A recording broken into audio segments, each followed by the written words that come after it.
एक बार की बात है, एक बहुत बड़े राज्य का एक राजकीय हाथी हुआ करता था। वह हाथी बहुत ही ज्यादा ताकतवर था, जिस कारण वह अपने जीवन काल में कभी भी किसी अन्य हाथी द्वारा पराजित नहीं हुआ था। जब भी राजा उसे रण में लेकर जाता तो राजा सदैव ही युद्ध को जीत कर आता। एक दिन की बात है, राजा उस हाथी पर बैठकर भ्रमण के लिए निकला हुआ था। अचानक से वह हाथी एक दलदल में फंस जाता है और राजा हाथी से उतरकर दूर भाग जाता है। अब राजा हाथी को निकालने का बहुत सारा प्रयत्न करता है, परंतु राजा हाथी को दलदल से बाहर निकालने में असमर्थ रहता है, जिस कारण वह अपने राज्य में खबर करता है। राजा के खबर करते ही राज्य के सभी सैनिक उस हाथी के पास पहुंच जाते हैं। सारे सैनिक अपने अपने तीर, कमान, भाले, तलवार इत्यादि लेकर हाथी के पास पहुंच जाते हैं और हाथी को निकालने का प्रयत्न करने लगते हैं, परंतु हाथी दलदल से बाहर नहीं निकल पाता। फिर सभी सैनिक मिलकर उस हाथी को रस्सी से बांध लेते हैं और रस्सी को खींचने का प्रयत्न करते हैं, परंतु उनका यह प्रयास भी असफल रहता है और बहुत सारी चेष्टा करने के पश्चात भी हाथी दलदल में ज्यों का त्यों फंसा रहता है। धीरे धीरे दलदल हाथी को नीचे खींचता हुआ जा रहा था। तभी राजा बहुत आश्चर्य से देखता है, तो वह अपने नगर में घोषणा करवा देता है कि जाओ और घोषणा कर दो कि जो भी व्यक्ति हमारे हाथी को दलदल से बाहर निकाल देगा उसे हम 1,00,000 स्वर्ण मुद्राएं देंगे। राजा के सैनिक जाकर सभी नगरों में यही घोषणा कर देते हैं। राजा की इस घोषणा को सुनकर बड़े बड़े योद्धा, राजा महाराजा, बहुत सारे प्रजाजन उस हाथी को दलदल से बाहर निकालने के लिए वहां चले जाते हैं। हाथी उन सभी को देखकर और डरने लगता है, जिस कारण दलदल उसे और भीतर खींचता जा रहा था। सभी व्यक्ति बहुत सारा प्रयत्न करते हैं, अपनी पूरी शक्ति से हाथी को निकालने का प्रयत्न करते हैं, परंतु हाथी दलदल से बाहर नहीं निकल पाता है। तभी गौतम बुद्ध उस नगर में भ्रमण करने के लिए आ जाते हैं। जैसे ही गौतम बुद्ध को उस हाथी के बारे में पता चलता है, तो गौतम बुद्ध अपने शिष्यों को लेकर उस हाथी के पास पहुंच जाते हैं और राजा से बात करने लगते हैं कि आखिर यह हाथी तुम्हें इतना प्रिय क्यों है। तब राजा गौतम बुद्ध को बताता है कि दरअसल इसने कभी भी किसी भी युद्ध में पराजित नहीं की है, यह सदैव ही विजयी हुआ है। जब भी मैं किसी भी रण में इसे लेकर गया हूँ तो इसने सदैव ही मुझे विजय प्राप्ति की है, तो मैं इसे खोना नहीं चाहता। राजा की ऐसी बातें सुनकर बुद्ध उस हाथी की तरफ देखते हैं तो हाथी बुद्ध को डरा हुआ महसूस दिखाई देता है। फिर गौतम बुद्ध उस राजा से कहते हैं कि अगर तुम बुरा न मानो तो क्या मैं तुम्हारे हाथी को इस दलदल से निकालने का प्रयास कर सकता हूँ।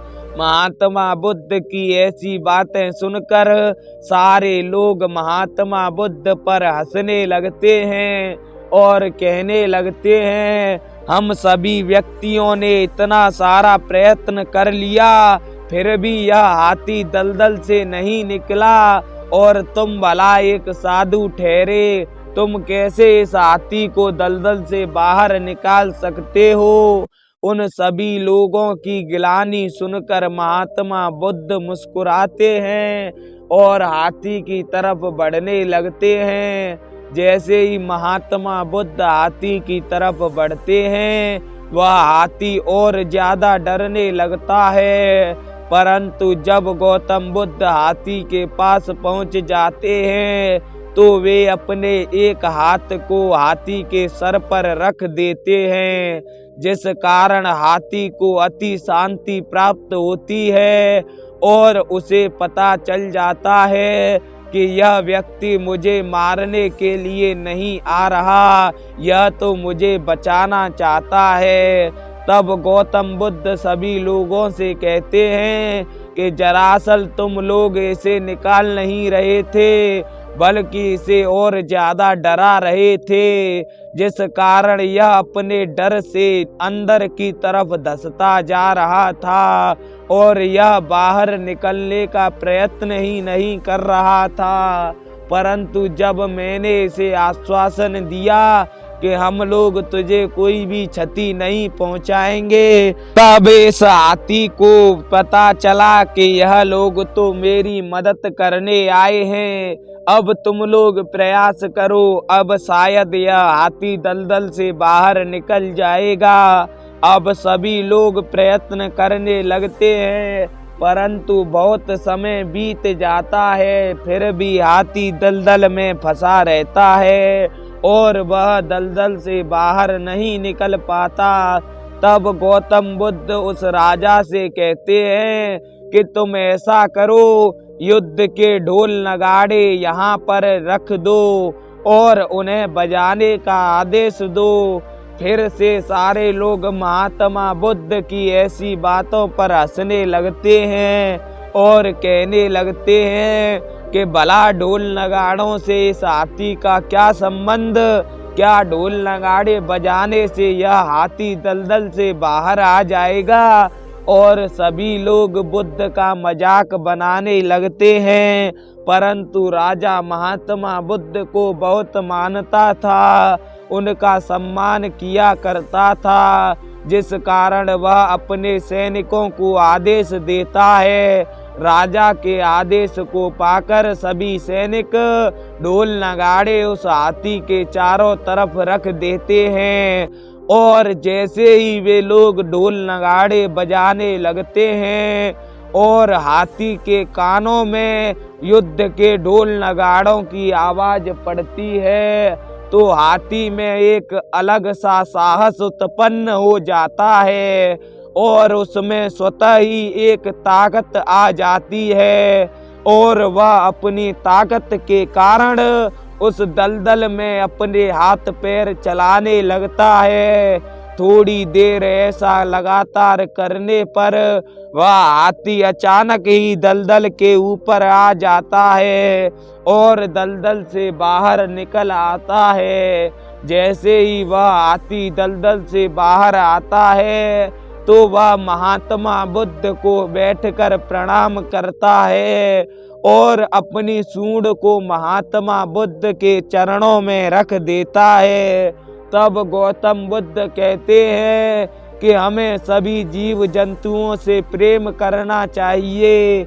अगर मैं इस हाथी से प्रेम नहीं करता तो यह कभी भी मेरी बात न मानता और न ही इसे कभी यह महसूस होता कि यह व्यक्ति मेरी मदद करना चाहता है और कभी भी यह मुझे इस प्रकार प्रणाम नहीं करता।